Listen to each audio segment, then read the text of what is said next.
La semana pasada nos habíamos quedado en la tercera visión de Zacarías. Recuérdense que el profeta Zacarías se puede dividir en dos grandes partes o en tres, que hay algunos autores, bueno, estudiosos más que autores, que dicen que son dos profetas distintos y nosotros la semana pasada hablábamos pues de cómo podemos sostener que es un mismo profeta y bueno demás. El tema es que ahora estamos en la primera parte, que en esta primera parte se habla de las 8 visiones que tiene Zacarías, y es importante hablar de esto porque aquí se maneja un lenguaje apocalíptico. Recuérdense que hablábamos que Zacarías es para el Antiguo Testamento lo que el Apocalipsis es para el nuevo. Por lo tanto, tiene muchos rasgos apocalípticos que no son fáciles de entender. ¿Por qué? Porque se habla a través de muchos signos, de símbolos, y hay que saber interpretar esos símbolos para entender lo que Dios nos quiere transmitir. Em, ¿Y cómo se interpretan estos símbolos? Bueno, en el conjunto de toda la escritura, pero también porque el mismo libro nos los interpreta, o sea, el mismo profeta le pregunta al ángel y el ángel le da la interpretación. Entonces no es una interpretación externa al libro, sino interna. Es como las parábolas, que hay alguna parábola de Jesús que Jesús explica él mismo, entonces ya no es una interpretación de siglos después que nosotros le damos, sino una interpretación que el mismo Jesús da a la parábola. Pues analógicamente es lo mismo. Aparecen símbolos y estos símbolos dentro del mismo libro son explicados. Por lo tanto, no es una interpretación aleatoria, sino una interpretación que la da la misma escritura. Y esto es muy interesante porque hay interpretaciones que las da de la escritura, que las da el mismo libro, y hay otras interpretaciones que se dan a posteriori en otros libros. ¿Sí? Por ejemplo, ¿cuál es la mejor interpretación del Antiguo Testamento? Pues aquellos pasajes que el mismo Jesús interpreta, ¿no? El mismo Jesús interpreta muchos pasajes del Antiguo Testamento y se pone a él mismo como el que cumple todas esas profecías. Por lo tanto, no es algo que el cristianismo luego se inventa de darle el nexo de conexión entre los escritos judíos y los escritos cristianos, sino el mismo Cristo explica las escrituras. Y ahí se recuerdan que hay muchas cosas que están escritas aquí, testimoniadas, y otras muchas que no. Yo me encantaría que estuviese bien descrito ese diálogo largo y prolongado que tuvo Jesús con los dos discípulos de Maús, que dice que les fue explicando la escritura, ¿no? Y les fue diciendo cómo en él se cumplían todas las profecías. Nos habla genéricamente de lo que fue ese diálogo, pero no nos habla del contenido de ese diálogo. Quizás el contenido de ese diálogo nos los transmite luego algún apóstol, algún, algún padre de la iglesia, que podamos nosotros saber, ¿no? Cómo interpretaba Jesús las escrituras, cómo se ponía a él mismo, como el que explicaba y completaba y llevaba a cumplimiento. Recuérdense que nosotros estamos estudiando, leyendo, profundizando una historia. ¿Sí? La historia de Dios con su pueblo. El Antiguo Testamento es la preparación, es una historia como en dos fases. El Antiguo Testamento es preparación y el Nuevo Testamento es cumplimiento. Cumplimiento de eso que se habló en el Antiguo Testamento. ¿Sí? Y luego esto se prolonga en la vida de la iglesia como lo que dice el mismo Jesús, que es poco a poco yo les iré, como a través del Espíritu Santo, se les irá aclarando cosas que quizás antes no se habían entendido del todo. Pero con Jesús y en Jesús está completa la revelación. Lo que hace el Espíritu Santo es iluminar cosas que ya dijo Jesús, pero no puede salirse del cauce de la revelación que nos viene manifestada en la Escritura y en la tradición. ¿Sí? En la tradición quiero hablar de los orígenes del cristianismo, ¿sí? Es decir, de los padres de la iglesia. Entonces están estas dos fuentes constantes y perennes de donde nosotros tenemos que regresar ahí para saber, ¿no? Generalmente una clave de interpretación de cualquier realidad humana es ir al origen de esa realidad. Hay que ir al origen de cómo empezó esto, ¿no? ¿Cómo empezó esto para saber cuál era el objetivo de esto? ¿Por qué esto empezó? ¿no?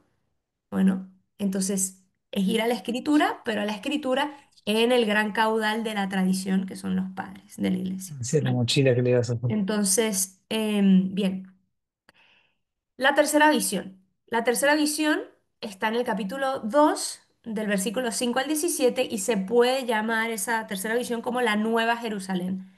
Es como el profeta ve lo que será la Nueva Jerusalén. Recuérdense que Jerusalén está devastada. Estamos hablando de la época post-exilio, ¿no? Que todavía no se ha reconstruido el templo y por lo tanto está devastada Jerusalén. Están en esa época en donde ya están regresando, pero no todos han regresado, ¿sí? Ya se está empezando el proyecto de la reconstrucción del templo, pero todavía no se ha reconstruido el templo, ¿sí? Estamos en ese momento.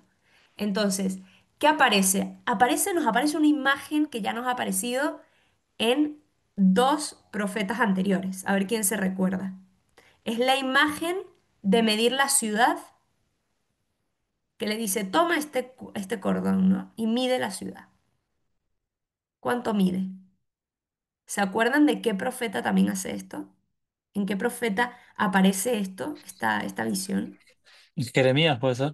Jeremías es uno, muy bien, Jeremías capítulo 31, y hay otro, también profeta de los mayores. Daniel no es, Daniel, No. ¿no? Aparece en el Apocalipsis, en ese sentido puede recordar a Daniel porque es medio apocalíptico. En el Apocalipsis también aparece, pero todavía el Apocalipsis no lo hemos visto, así que no voy a hacer preguntas de algo que no hemos visto. Pero aparece en otro profeta. Será Aparece, Isaías. Pues tendría que ser Isaías. no, en un profeta que habla mucho del templo. Ezequiel, por ahí está, muy bien. Ezequiel del capítulo 40 al 42, ¿sí? Ezequiel también habla de esto. La imagen de medir la ciudad a fin de que sea reconstruida, ¿no? Y en el fondo parece un eco de Ezequiel y Jeremías. Entonces, no se trata de una reconstrucción material, porque en un momento dice que el Señor mismo será como un muro de fuego para defenderla y que le restituirá la gloria que tenía antes de de su destrucción. Entonces, estamos hablando de un muro que es el mismo Señor, que la protege. Estamos hablando de una gloria que le será restituida a Jerusalén. Por lo tanto, no se refiere tanto a una reconstrucción material, sino a una reconstrucción del pueblo como una realidad inmaterial, aunque el pueblo pues son personas y se pueden tocar y demás.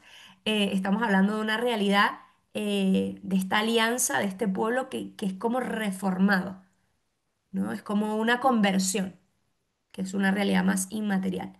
Entonces Jerusalén ya no se presenta como una ciudad cerrada, amurallada, sino que se presenta como una ciudad abierta, defendida por Dios mismo. Ya no tiene murallas porque su muralla será el Señor. Por lo tanto, ya no tiene murallas de protección, ya no estará cerrado, sino que se sabrá protegida. Jerusalén se sabrá protegida. Recuerden que la palabra Jerusalén no es unívoca. ¿Qué significa unívoca? Que no es que tiene un solo significado. Jerusalén se usa para hablar de un sitio geográfico, pero también de un pueblo y como también de cada persona hija de Dios, ¿no? En cierta forma, tú eres Jerusalén, ¿sí? Entonces, esto pues podemos llevarlo analógicamente a no te tienes que proteger por ti mismo, no tienes que ponerte murallas para que el otro, tu defensa será el Señor. El Señor te protegerá, ¿no? Pero bueno, aquí está hablando de Jerusalén como el pueblo, pero también como la ciudad. Em, este tema se entrelaza con una exhortación que parece dirigida a aquellos que todavía estaban en Babilonia, que son del pueblo, pero que todavía no han regresado, por una u otra razón, por miedo, porque ya estaban cómodos en Babilonia y no van a reconstruir su vida. Por cualquier razón, esta exhortación se les dirige a los que todavía seguían en Babilonia cuando ya podían regresar a la tierra prometida. ¿Para qué? ¿Para qué se dirige esta exhortación a ellos? Para que vuelvan a su tierra. Este volver a su dueño, en el fondo. Y recoge lo que se había anticipado en la visión anterior, que era que Dios iba a hacerlos victoriosos sobre los enemigos. Que al final, como no tuvieran miedo, porque ellos iban a tener la victoria sobre los enemigos, por gracia de Dios, ¿verdad? ¿Qué pasa? Que probablemente algunos exiliados se resistían a volver. Y por eso Dios les promete que tendrán seguridad y paz. Esto es normal, habían vivido una experiencia traumática, ya estaban bien. Regresar los ponía en peligro, era regresar a un país destruido. ¿Qué iban a hacer ellos ahí? Entonces Dios en cierta forma se les manifiesta para que sepan que Él irá con ellos. ¿Sí? Fíjense, vamos a leer un trocito de esa tercera visión al inicio. Versículo 7, capítulo 2 dice, el mensajero que me hablaba salió y vino otro mensajero a su encuentro. Me dijo, vete corriendo y dile al oficial aquel, Jerusalén será una ciudad abierta a causa de los muchos hombres y animales que habrá en ella. Yo mismo, o sea, es decir, el Señor Dios, le serviré de muralla de fuego alrededor y en ella seré su gloria. ¿Quién será la gloria? De Jerusalén, el mismo Señor, el mismo Señor. En cierta forma, analógicamente, esto como una lectura espiritual y una aplicación personal, podríamos decir, si tú eres Jerusalén, tú serás una ciudad abierta. Por lo tanto, el corazón del cristiano es un corazón abierto, dispuesto a albergar dentro de sí a muchos que necesiten cobijo, y el Señor será nuestra protección, será nuestra seguridad, nuestro refugio, y Él mismo será nuestra gloria. Esto es una visión quizás más personal de este pasaje, pero también tiene obviamente la aplicación hacia el pueblo de Israel, hacia la iglesia en este caso, la iglesia como una iglesia abierta, una iglesia que acoge a todos, hombres y animales, dice aquí, ¿no? Los hombres y los que quizás no nos parecen tan hombres y han perdido toda humanidad, ellos también tienen espacio en la iglesia, precisamente para que se transformen en hombres. Em, Bien, luego viene la cuarta visión, que se trata del sumo sacerdote Josué. Bueno, perdón, otro comentario aquí breve, antes de pasar a la cuarta visión. En el versículo 12 dice claramente Dios, hablando de Jerusalén, dice, el que os toca a vosotros, toca a la niña de mis ojos. ¿No? Un pasaje precioso, ¿no?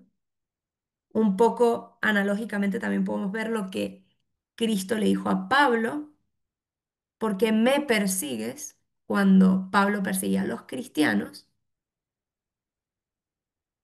Esta pertenencia del pueblo a Dios es que cuando tocan al pueblo están tocando a la niña de sus ojos, están de alguna manera tocándola. La niña de los ojos, ojo, es la retina. La niña de los ojos no era algo externo al ojo. Nosotros hablamos de la niña de los ojos como alguien externo, que es como la debilidad del padre, es la niña de los ojos, pero la niña de los ojos, esta expresión viene de la retina, de una parte interna al ojo. Entonces es como si te tocan a ti, me tocan en el ojo. O sea, imagínense lo incómodo, ¿no? O sea, es algo, me tocan en lo más íntimo. O alguien que te mete el dedo en el ojo es como súper personal. O no te tocan el ojo, ¿no? Pero tal cual, eso es lo que significa la niña de los ojos, ¿no? Más adelante en el versículo 14 nos recuerda a un profeta, a ver quién se acuerda de qué profeta dice algo muy parecido. Alégrate y goza, Sión, pues voy a habitar en medio de ti. Un profeta que vimos hace poco, un profeta menor. ¿Quién lo dice?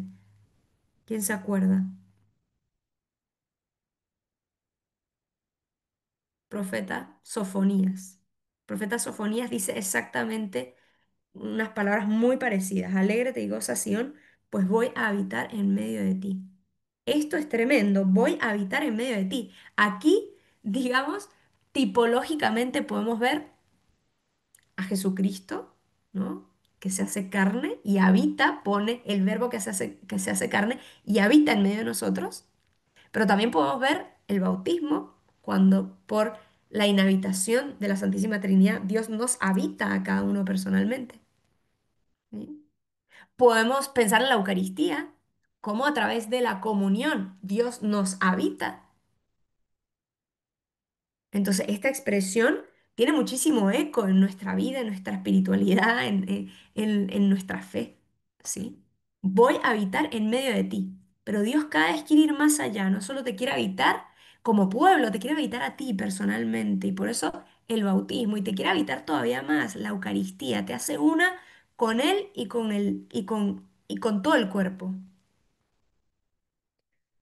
Y luego, más adelante, de nuevo repite. Recuérdense que cuando la escritura repite es porque quiere hacer énfasis en algo, pero es que no es solo la escritura, es una forma que también tenemos los seres humanos de comunicarnos. Cuando yo repito algo es porque quiero hacer énfasis en ese algo. Ustedes a lo largo de estos casi 5 años sabrán en las cosas que yo he hecho mucho énfasis, ¿no? Bueno, ¿por qué? Porque lo repito, o sea, se repite, esto es importante, ¿no? O por lo menos a ella le parece importante. Pues Dios así hace en la escritura. Más adelante acaba de hablar, acaba de decir, pues voy a habitar en medio de ti, y en el versículo 15 lo habla, lo dice ya no, lo vuelve a hablar en futuro, y habitaré en medio de ti. Voy a habitar, habla de un futuro, y habitaré es un futuro también, ¿no? O sea, todavía no, pero lo voy a hacer. ¿Pero cómo? Pero Dios ya no habitaba en el templo. Bueno, obviamente aquí hace alusión de que ahí va a haber una habitación más fuerte, más intensa, ¿no? De otra categoría de la que ya había. Y luego en el versículo 16 nos va a hacer eco del Levítico, ¿no? De ese libro que vimos hace tantos años. Em, y dice, Judá será la herencia del Señor, su lote en la tierra santa, y volverá a elegir a Jerusalén. Dios que no quita su promesa, su alianza. A pesar de las infidelidades, Dios vuelve a elegir, te vuelve a elegir. No, pero es que ya yo no le elegí a él y le fui infiel. Dios te vuelve a elegir. Porque si Dios te eligió, no es como nosotros que elegimos algo y mañana no elegimos. Si Dios elige, eligió. Punto. Te eligió hoy, mañana, siempre, indistintamente de lo que nosotros hagamos. Otra cosa es, como hablábamos la semana pasada del don, pues una elección conlleva una respuesta. Dios no me captura, Dios no me atrapa, me elige. Si me elige, yo tengo que dejarme elegir. Pues en esa misma dinámica de respuesta, ¿sí? Bien, entonces en la cuarta visión, el sumo sacerdote Josué, que es el capítulo 3, todo el capítulo 3 completo es la cuarta visión, y la primera escena nos muestra un proceso que se desarrolla delante del Señor y que concluye en la rehabilitación del sumo sacerdote Josué. Pues recuérdense, no había templo, pues el sacerdocio no tenía funciones litúrgicas, no tenía nada que hacer, no había templo, por lo tanto los sacerdotes no eran sacerdotes, ¿sí? Pero claro, en este momento se nos está mostrando cómo se rehabilita un sumo sacerdote, porque en este caso Josué, como representante de todo el sacerdocio, lleva sobre sí las culpas de toda la nación, ¿sí? Cuando el sacerdote eleva las manos a Dios en la Eucaristía, ofreciendo el pan y el vino, nos están representando a todos.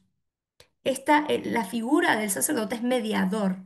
Mediador significa es llevar ante Dios todo lo nuestro, pero no porque sustituye a Dios, ni sustituye mucho menos, en nuestro caso, a Jesucristo. En la antigüedad, esta figura del mediador, en la antigüedad, o sea, en el Antiguo Testamento, se entendía como esta persona que hacía de vínculo entre Dios y el pueblo. ¿Sí? Hoy en día también, pero no tanto así, no tan así. Y si tenemos ese concepto, estamos un poco errados, porque en ese sentido nosotros también somos sacerdotes. Un sacerdocio común, no ministerial, pero sacerdocio al fin. Preguntan aquí que si este Josué es el mismo que siguió a Moisés. Ok, vámonos a la historia. Moisés, año, más o menos, así, a voz de pronto, digamos. ¿Es por la época de Babilonia o es mucho antes o es mucho después?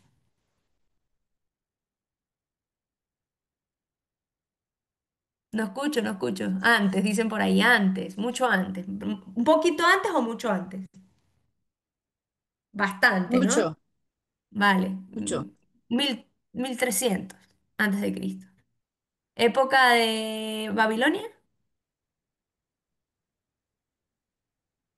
No, antes, ¿Alrededor?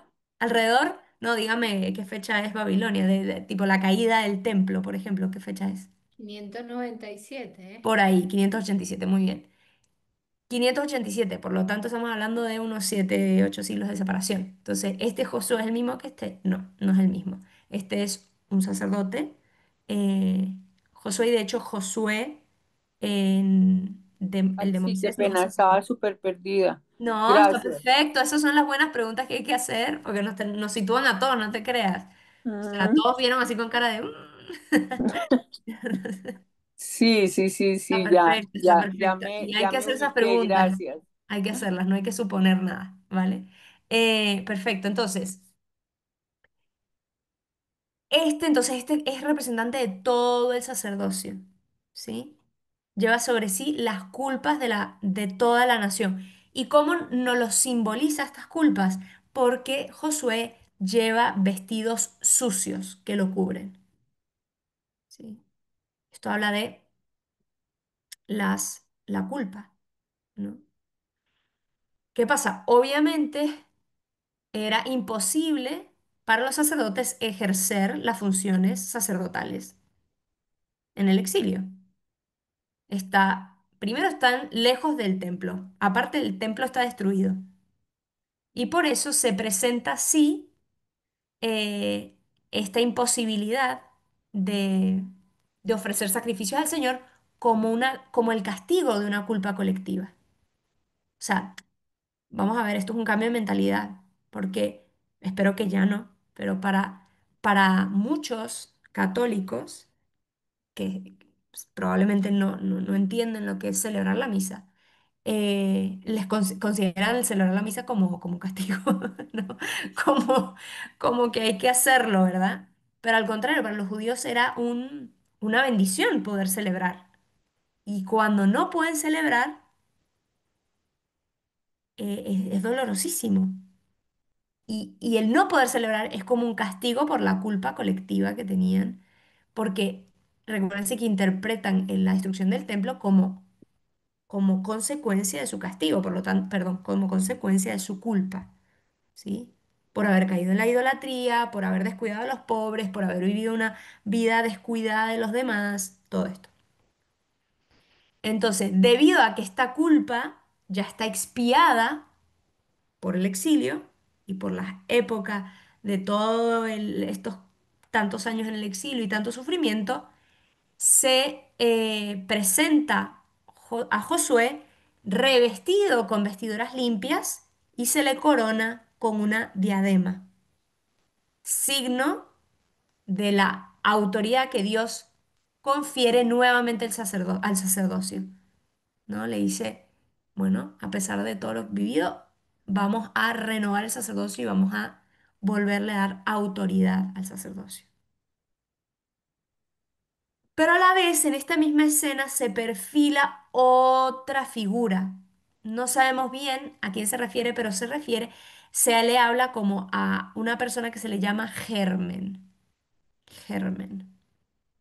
Esta palabra germen, este término germen, nos puede hacer pensar en sentido histórico en Zorobabel, porque el nombre Zorobabel significa germen de Babilonia. Zorobabel, ¿no?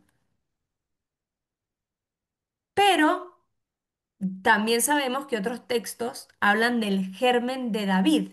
¿Y quién era el germen de David? La semilla de David, ¿quién era?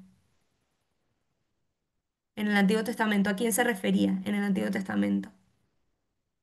Salomón, O sea, sí, directamente sí, pero cuando utilizaban este nombre, Germen de David, A Jesús. es un equivalente al Mesías, porque en el Antiguo Ujú. Testamento Jesús no... No, el Mesías. Ajá. Exacto, al Mesías. Germen de David aludía al futuro Mesías.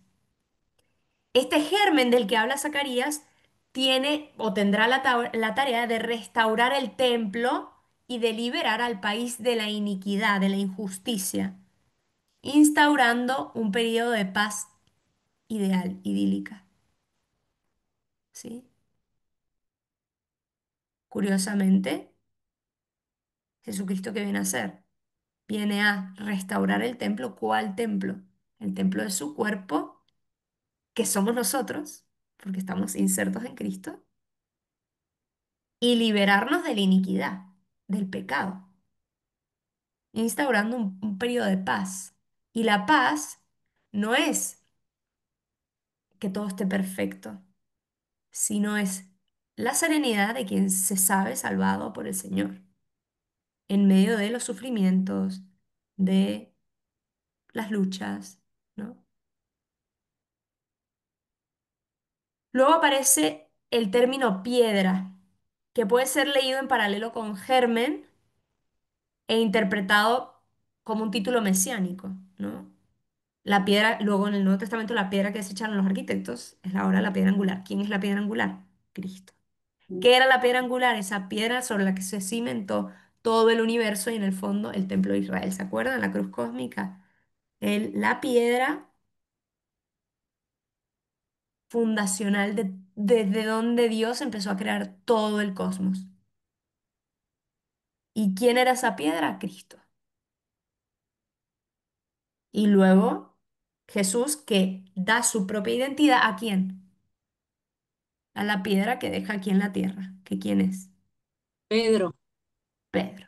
Exactamente, Pedro. Ya ven que el tema del Papa no es un tema forofo de, ay, nos encanta, qué lindo tener Papa, un viejito simpático que una a la iglesia. No, estamos hablando de la institución petrina, el ministerio petrino, que fue instaurado por el mismo Cristo, clarísimamente testificado en las Escrituras, en palabras mismas de Cristo. Sí, esto es muy fuerte. Bien, Ahora, Mari, perdón, luego, ¿podemos volver a hacer referencia? Un segundo, como que se me fue. sí, O sea, esta piedra de Zacarías hace referencia bien, a estoy... Cristo, que es, ¿cómo es eso? ¿Lo puedo No, repetir? no, a ver, la palabra piedra, sí, el término como tal piedra, puede hacer alusión a diferentes cosas. Es una palabra equívoca, digamos, equívoca en el sentido de no significa una sola cosa, puede significar varias. El término piedra puede ser perfectamente interpretado como un título mesiánico, ¿sí? Es decir, que con decir piedra se está refiriendo al Mesías. Y nosotros tenemos la correlación, el correlato de esto, de que no es, bueno, en el Antiguo Testamento se llamaba piedra, sino que el mismo Jesús lo utiliza para hablar de sí mismo. Porque la piedra que desecharon los arquitectos es ahora la piedra angular.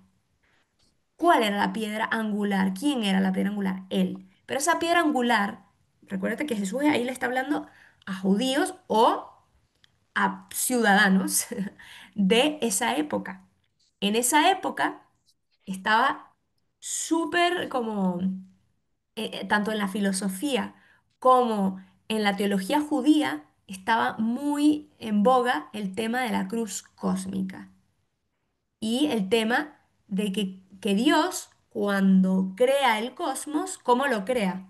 Hay un caos, ¿sí? Hay un caos, de hecho de ahí viene del caos al cosmos. Caos significa desorden, cosmos significa orden. Del caos que estaban las aguas superiores, las aguas inferiores, todo caótico, se tenía la creencia que Dios lo primero que hizo fue arrojar una piedra. Esto no aparece en las escrituras, ¿eh? Esto aparece digamos, en la tradición de la época. Pero no solo aparece, y esto es lo interesante, no solo aparece en el mundo judío, aparece en el mundo de la filosofía y aparece en la sabiduría primitiva, que es anterior a los judíos. Y esto es muy interesante, porque parece ser que Dios arroja una piedra en ese caos y esa piedra es la que le sirve de soporte para crear, para construir encima de esa piedra todo lo demás.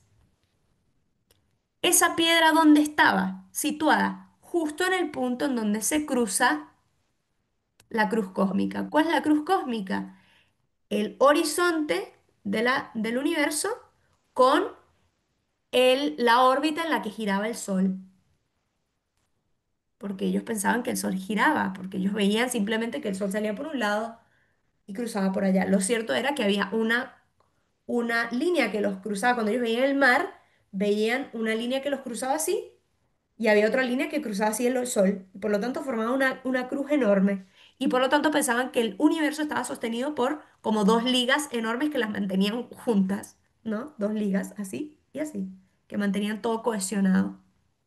Esas dos ligas, digamos, cohesionadas, era lo que ellos llamaban que el logos, es decir, el sentido del universo, está desplegado en forma de cruz alrededor del mundo y es lo que le da cohesión y unión a todo el universo. Y es ese lugar donde se cruzan, digamos, las dos aspas. Ahí era donde Dios había arrojado la piedra. Y esa piedra, sobre esa se construye todo el universo. Pero lo más interesante es que sobre esa piedra se construye el templo de Jerusalén, lugar de la presencia de Dios. Que posteriormente, ¿por qué? Entonces, ¿cómo entiende San Justino, un padre de la iglesia, de por qué Cristo tuvo que morir en la cruz? Porque de esa manera se manifestaba que Él era el Logos, que estaba extendido por toda la tierra en forma de cruz. Era como una forma de demostrarse, chicos, soy yo. O sea, la cruz que está extendida haciendo cohesión a todos soy yo soy el Logos. Y de hecho, esto lo retoma San Juan y dice, en el principio era el Logos, ¿no? Porque el Logos no es propio de la tradición cristiana o judía nada más. Esa palabra Logos era la palabra que utilizaban para hablar de lo que le daba sentido y cohesión a todo el universo, porque veían que el universo era ordenado, tenía sentido, no se desparramaba como un líquido, sino que, fíjate, el árbol se queda ahí y tiene forma y tiene, ¿no? Y aparte veían que la cruz estaba en todas partes, las cosas que tenían estabilidad eran en forma de cruz. Las rejas, la mesa, tenía una cruz por debajo para sostenerse, todo tenía cruces que sostenía, ¿sabes? Las cosas que tenían consistencia y como estabilidad eran en forma de cruz, ¿no? ¿Vale? Esto es la forma en que ellos entendían esto. Y claro, les hizo muchísimo sentido que Cristo muriera en la cruz, ¿verdad? Bueno, em, perdone, me fui mal. Pero entonces, eso es el tema de la piedra, ¿verdad? Lorena, ¿quieres preguntar algo? Sí, Mari, es que ahorita estoy pensando que la cruz tiene, bueno, esa cruz cósmica tiene dos cruces, una anterior y otra posterior, porque hace círculo, ¿no?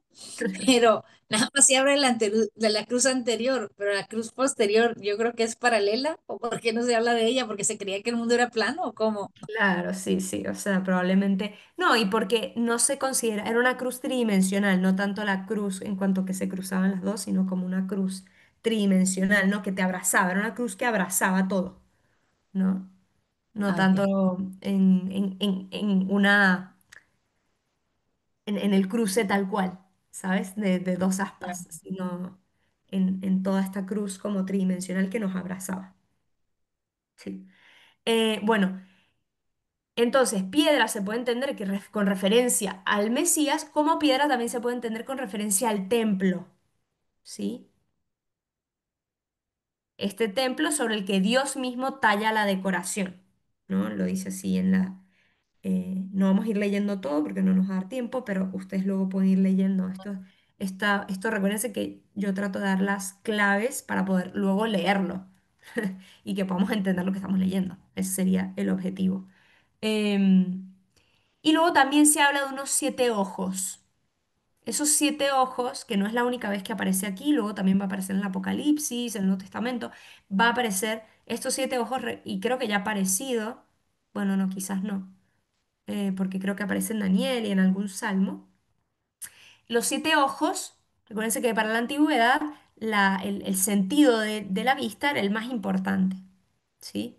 Para los filósofos el sentido de la vista era el más importante porque uno conocía a través de la vista, ¿sí? Aunque también se le da importancia a los otros sentidos, la vista era muy importante y por lo tanto los 7 ojos son un símbolo de la plenitud de sabiduría e inteligencia de Dios, ¿no? Si los ojos son los que te permiten conocer, em, pues simbolizan la plenitud de la sabiduría e inteligencia de Dios. Y esta cuarta visión lo que promete es una era de paz y felicidad, ¿sí? Que llegará un momento en donde todo será paz y felicidad. Luego está la quinta visión, que es ya el capítulo 4. El capítulo 4 está al final, es la quinta visión, perdón, y habla de un candelabro y 2 olivos. Mari, Sí. la cuarta promete que. Un periodo de paz y de felicidad. Ok, gracias. ¿Sí? Entonces, la quinta visión, que es el candelabro y los 2 olivos, se nos muestra un candelabro de oro que se encuentra en medio de 2 olivos. Y el profeta al ver esto dice, los olivos son 2 árboles, ¿sí? En- Se pregunta por su significado. Pero antes de responder, el ángel le comunica un mensaje sobre la reconstrucción del templo, ¿no? Em, y dice que él mismo llevará a cabo la tarea de restauración bajo el espíritu, bajo el auxilio del espíritu, venciendo todo tipo de dificultades. No se diga las dificultades económicas, las dificultades de discusión entre los propios judíos, porque algunos querían construir, otros no. Unos, no, todos querían construir, pero ninguno quería poner el dinero que implicaba para eso. Todos tenían la urgencia de construir sus propias casas, porque no tenían casas. Entonces, estaban regresando a un país devastado, tenían que construir su propia casa y lo último sería para el templo, ¿no? Sí, queremos construir el templo, pero pues, ahí te veo cuando, ¿no? Em, entonces, simplemente habla se va a reconstruir el templo a pesar de las dificultades que se están presentando. Y luego aparecen 7 lámparas, luz. Luz que solo con luz puede ver el ojo, pero para los antiguos el ojo era el que iluminaba la realidad. O sea, como tú podías ver con el ojo era el que iluminaba la realidad para poder verla. Por lo tanto, las 7 lámparas nos recuerdan a los 7 ojos, que en el fondo representan lo mismo, la sabiduría plena de Dios. Pero entonces, ok, ya le explicaron el candelabro, pero ahora necesitaba saber sobre los olivos. Y la respuesta de los olivos es que son 2 ungidos que asisten al servicio del Señor. Dice, ¿por qué? Pues parece que históricamente a quién se refería, al sumo sacerdote Josué y al sumo sacerdote Zorobabel. Pero de ahí empieza a surgir la esperanza en Israel que el pueblo tendrá una llegada de un Mesías sacerdotal, es decir, de carácter sacerdotal, y otro Mesías de carácter davídico, es decir, de carácter real. Entonces, en unos escritos judíos posteriores, de hecho, en las comunidades de Qumran, aparece que va a haber como una especie, como 2 Mesías, uno sacerdotal y otro real.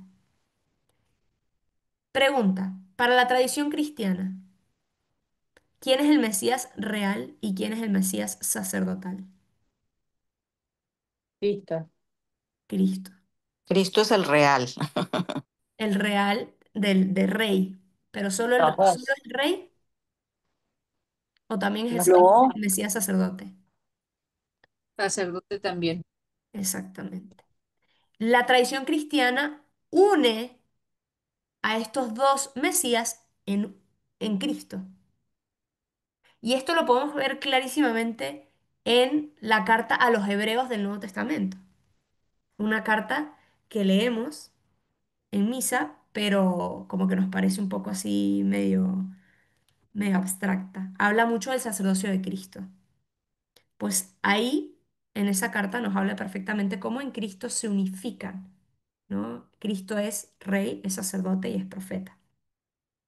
Porque yo les pregunto, aquí está hablando clarísimamente de Cristo como, perdón, del Mesías como sacerdote. También habla del Mesías como rey. Pero si se acuerdan en el Deuteronomio, cuando lo vimos, ¿se acuerdan el Deuteronomio que dice, vendrá, que está hablando Moisés y dice, vendrá otro profeta como Moisés? ¿Se acuerdan? Más o menos. Deuteronomio 18, un pasaje muy importante. En su momento cuando lo vimos les dije que era un pasaje muy importante para la revelación cristiana. Deuteronomio 18, que dice, 18:15, dice, el Señor te suscitará de entre los tuyos, de entre tus hermanos, un profeta como yo. Es Moisés hablando. A él lo escucharéis. Luego más adelante, suscitaré un profeta de entre tus hermanos, como tú. Ahora es Dios que le habla a Moisés. Pondré mis palabras en su boca y les dirá todo lo que yo le mande. ¿No les suena esta frase de les dirá todo lo que yo le mande? ¿Qué dice Jesús en el Evangelio de Juan? Yo hablo mis palabras son mías y yo digo lo que a mí me da la gana. ¿O qué dice? Lo que el Padre dice. Yo solo digo las palabras del Padre. Yo vengo a hablar las palabras del Padre, fíjense, y les dirá todo lo que yo le mande. Esto es Deuteronomio, estamos hablando de 1300 antes de Cristo. Y Jesucristo viene a decir, en Juan, yo solo hablo las palabras que el Padre me manda. Pero Dios no es Jesús y Jesús no es el Espíritu Santo. Muy bien, muy bien, muy bien. Teología trinitaria. Muy bien, estamos llegando a las preguntas importantes. Mira, Deuteronomio, ahí me está preguntando, Deuteronomio 18:15 y luego creo que el 17. Muy bien, gran pregunta, Agus. ¿Nosotros tenemos un Dios que es uno? ¿Sí o no? Sí, Vale. ¿Y Sí, tenemos un Dios que es trino? sí. es uno y Tenemos tres. Jesucristo es, y es Dios hombre es hombre y Dios. y es Dios. Muy bien. Es 100% hombre Llegamos y al gran punto 100% Dios. difícil que tenemos que sostener las dos cosas. Es hombre y es Dios. Es trino y es uno. Siempre hay que sostener los tres, pero ¿el Hijo es el Espíritu Santo? No, No. Pero el ni, Hijo y el Espíritu Santo son Dios. sí, Sí, muy bien. qué locura, ¿no? ¿Qué es? Qué locura, no exactamente. ¿Qué es lo único que el Hijo no es en Dios? En su ser Dios, ¿qué es lo único que el Hijo no es? Espíritu Santo. Ni Padre, Padre, ni Padre Ujú. ni Padre. Espíritu Santo. Es hijo, Jesús es todo Dios, el Padre es todo Dios, el Espíritu Santo es todo Dios, pero lo que no es, digamos, el Padre es, no es Hijo y no es Espíritu Santo. Es pero la contiene al relación, Espíritu Santo. ¿cómo?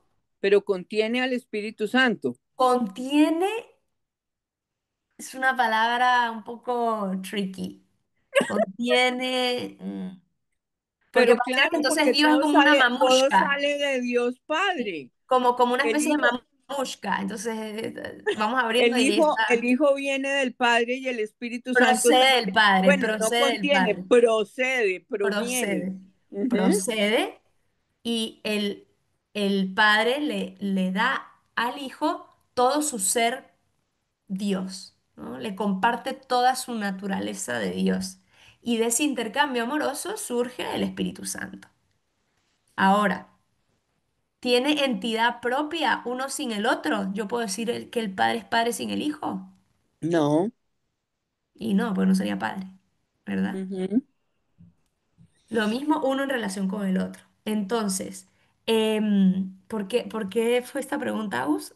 Porque dijiste que el hijo dice solo lo que el padre le dice. Y sí, le Exactamente. dice el padre solamente, pero en realidad él también es Dios, así que se lo debe decir él mismo también. Exacto. Entonces, ¿qué pasa? Hay, Ese tema a Agus le raya la cabeza. Pero una cosita chiquitita, perdón, Mari. Mm. Eso también es lo que dice el credo, más más ampliamente en el nicénico que en el apostólico. en el Niceno Constantino, En el niceno constantinopolitano, Constantinopolitano. En porque el de, procede del Padre y del Hijo, es sí. el Y Espíritu con Santo, el Padre, sí. y que con el Padre y el Hijo son un solo Dios. No, recibe la misma adoración y gloria.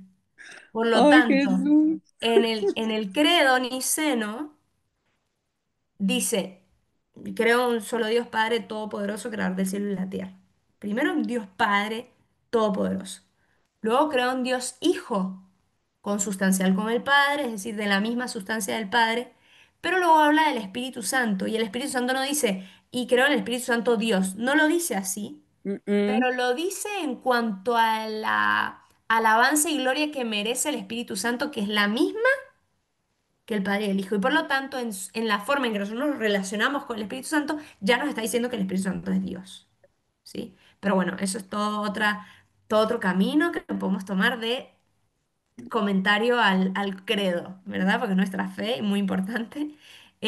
Pero efectivamente hay una distinción en Dios, que es Padre, que es Hijo y que es Espíritu Santo, y nosotros creemos en una monarquía en Dios. ¿Qué significa monarquía? Que quién es, digamos, el principio principal dentro de la Trinidad. Dios Padre. Dios Padre, Dios Padre. Aunque los son Dios, cada uno, más los tres, es que esto decir los tres es muy confuso y no debería yo decirlo, de Dios no se puede predicar en plural, ¿sí? O sea, uno dice Jesús es bueno, el Padre es bueno y el Espíritu Santo es bueno. No se dice tres buenos, se dice Dios es bueno. No, no puedes predicar en plural de Dios en ese sentido, es incorrecto. Em, es confuso el tema de la teología trinitaria, porque no puedes hablar como si fuesen tres individuos, pero sí puedes hablar de tres personas. Pero el concepto de persona no es igual a individuo. El concepto de persona siempre es relacional, siempre. De hecho, es como lo que está de fondo en el concepto de persona es que una persona está en relación. Y por eso, como se usó el término persona dentro de Dios, analógicamente se utiliza para el ser humano. ¿Un ser humano puede existir sin ser relación? Que hablábamos la semana pasada. No, no puede. No puede. ¿Por qué? ¿Cuál es porque para ser hombre, ¿qué tengo que ser? No. Hijo. Tengo que Hijo. ser hijo. Necesito una relación para existir. No puedo existir sin relación. Y para ser hijo, tanto más. Porque para ser hijo, para que un hijo exista, ¿qué tiene que haber? ¿Una? Madre. ¿Una Una qué? madre. Una madre. Madre. ¿Y un? Padre. Padre. Tiene que haber una relación. Mm. De hecho, coloquialmente decimos, tuvo relaciones, que tuvo Se un encuentro conocieron. conyugal, ¿no? Tuvo, esperemos que conyugal, pero tuvo un encuentro conyugal, ¿no? Eh, entonces, de hecho, en todos se nos manifiesta como seres humanos que no podemos existir sin relación y por eso a nosotros como seres humanos se nos llama persona, porque lo que destaca el concepto de persona es la relación. Entonces, en Dios no hay individuos, hay personas, porque cada una de esas personas está en relación. Es un concepto difícil de entender porque nosotros pensamos persona como un ser humano así físico, cabecita, brazos. Em, pero va más allá. Habla más de la relación que no tanto de un ser individual físico separable. De hecho, el padre no es separable del hijo y el hijo no son separables. Y por lo tanto, esos intentos del arte de a veces poner como una sola escultura con tres rostros es un intento, pero es equivocado, ¿no? Pero es verdad que uno puede tener una relación personal con el Padre, con el Hijo y con el Espíritu Santo. Entonces, estos misterios que es muy difícil de entender y muchos teólogos han hecho el esfuerzo, ¿verdad?, de poder entenderlo. Uno de ellos es San Agustín. San Agustín escribió un libro que se llama De Trinitate y hace todo un esfuerzo de comprensión y, y utiliza muchas analogías para entender cómo funciona esto. Em, pero bueno, son todos acercamientos incompletos. Bien, entonces, luego, como les dije, este Mesías, sacerdote, este Mesías real, y si unimos lo del Deuteronomio, Mesías profético, se unirán en una sola persona, que es en Cristo. Y por eso, digamos, los tres rasgos fundamentales de Cristo es que es rey, sacerdote y profeta. Y cuando nosotros somos bautizados, Cristo nos hace partícipes de su condición de ¿qué? De rey, de sacerdote y de profeta. Y la iglesia vive estas tres dimensiones en, en su vida, como a través del ministerio de la palabra cumple su función de profeta, a través del ministerio litúrgico cumple su función ¿de qué? De sacerdote. Y a través del ministerio de la caridad cumple su ministerio real, es decir, de rey. ¿Y cómo cumple el ministerio de la caridad? A través de la fraternidad, ad intra, ¿no?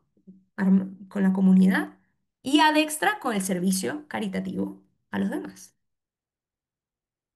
Pero todo se articula en la vida de la iglesia desde estas tres dimensiones, y también en la vida cristiana se articula en estas tres dimensiones, ¿sí? Que son dimensiones que nos comparte el mismo Cristo, y que son dimensiones que ya estaban profetizadas en el Antiguo Testamento, que de alguna manera se iban a cumplir en Cristo.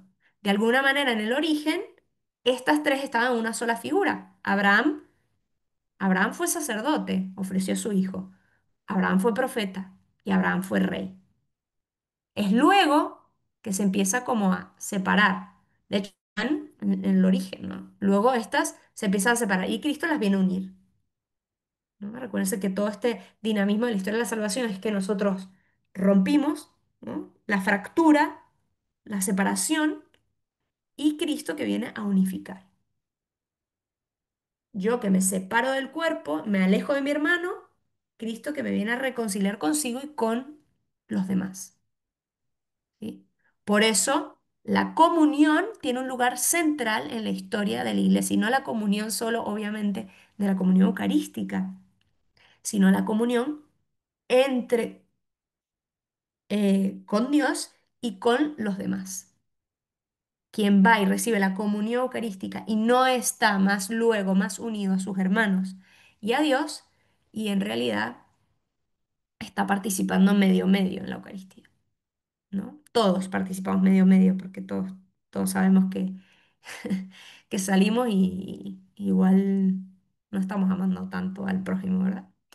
Entonces se refiere así a un comienzo de una nueva época. Mari, Sí, Mari, es que me confundí. Es sacerdote, rey y profeta, es la otra. Tres dimensiones, sí. sí. Y tú también eres sacerdote, rey y profeta. Ajá. Tú eres sacerdote cada vez que ofreces a Dios tu día. Cada cosa que haces la ofreces a Dios. Cada respiración, cada arepa que haces, cada saludo que das.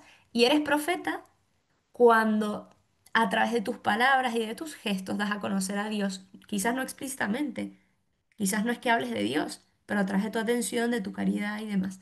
Y eres rey cada vez que uno confías en el Señor, que tú eres su hija, y también vives ese misterio de la caridad con los demás.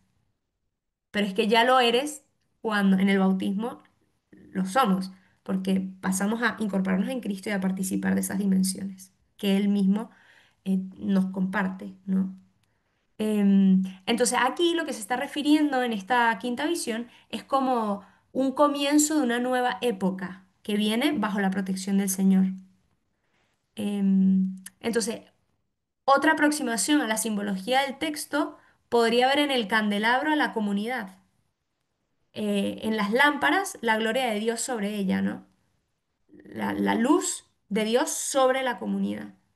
Y en los dos olivos, el poder civil y el poder religioso, personificados históricamente en Zorobabel, que es de la estirpe de David, es decir, de la estirpe real, y en Josué, que es sumo sacerdote.